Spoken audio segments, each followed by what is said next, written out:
എല്ലാ കൂട്ടുകാർക്കും പവൻ വ്ളോഗ്സിലേക്ക് സ്വാഗതം. ഇന്ന് വളരെ പെട്ടെന്ന് തയ്യാറാക്കാൻ പറ്റിയ ഒരു തിക്ക് ഗ്രേവിയുള്ള ചിക്കനാണ് നോക്കുന്നത് കേട്ടോ. അപ്പോൾ അതിനായിട്ട് നമുക്ക് ഒരു 2 തക്കാളി, ഒരു 3-4 സവോള, പിന്നെ ഒരു 3-4 പച്ചമുളക്, ഇഞ്ചി, വെളുത്തുള്ളി, പിന്നെ അതിൻ്റെ കൂട്ടത്തിൽ കുറച്ച് കാഷ്യൂനട്ടും കൂടി ഇട്ട് കൊടുത്തു കേട്ടോ. അപ്പോൾ ഇതെല്ലാം കൂടെ നമ്മൾ നല്ലപോലെ ഒന്ന് വഴറ്റിയെടുത്തു.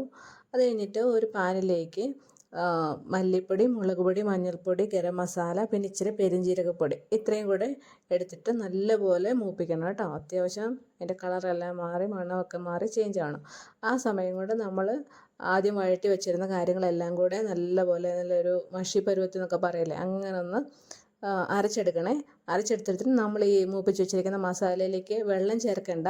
ആ നമ്മൾ എടുത്തു വെച്ചിരിക്കുന്ന ആ മസാല, ആ ഒരു മിക്സ് ഉണ്ടല്ലോ, ഉള്ളിയുടെയും തക്കാളിയുടെയൊക്കെ, അത് ചേർത്ത് കൊടുത്തിട്ട് നല്ലപോലെ ഇളക്കി കൊടുക്കുക. അപ്പോൾ അതേ കുറച്ച് കോമളയൊക്കെ വരും, ഒന്ന് മൈൻഡാക്കാണ്ട് തീ ഒന്ന് കുറച്ചിട്ടാൽ മതി.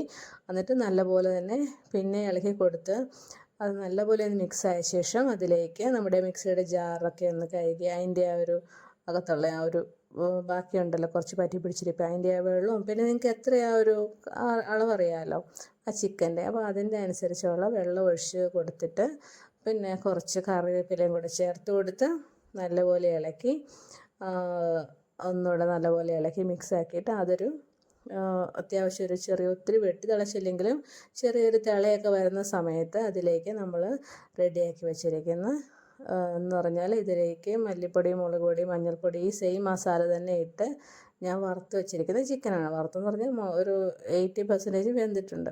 അപ്പോൾ ആ ചിക്കൻ റെഡി ആയിട്ടിരിപ്പുണ്ട്. അത് ഇതിനകത്തേക്ക് ചേർത്ത് കൊടുക്കുക കേട്ടോ.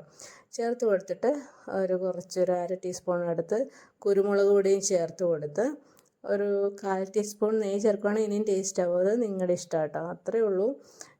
നമുക്ക് അതിൻ്റെ ആ തിക്നെസ് നോക്കിക്കാൻ നല്ല തിക്കാണ്. എന്ന് വെച്ചാൽ എന്താ പറയുക, കപ്പയുടെയും അപ്പത്തിൻ്റെയും ചപ്പാത്തിയുടെയൊക്കെ കൂട്ടി കഴിക്കാൻ പറ്റിയ ഒരു അത്യാവശ്യം സ്പൈസിയാണ്. അതുപോലെ തന്നെ നല്ല തിക്കായിട്ടുള്ള ഒരു ഗ്രേവിയുള്ളൊരു ചിക്കൻ്റെ കറിയാണ്. വളരെ എളുപ്പത്തിൽ തയ്യാറാക്കാം. ഒരു സ്റ്റൗവിൽ ചിക്കൻ ഫ്രൈ ആക്കാനായിട്ട് എന്ന് വെച്ചാൽ അങ്ങനെ ഒരു രീതിയിൽ വയ്ക്കുക. ഇനി എണ്ണത്തിനകത്ത് വഴറ്റിയെടുത്ത് റെഡിയാക്കിയ പെട്ടെന്ന് തന്നെ നമുക്ക് കറി റെഡിയാവും.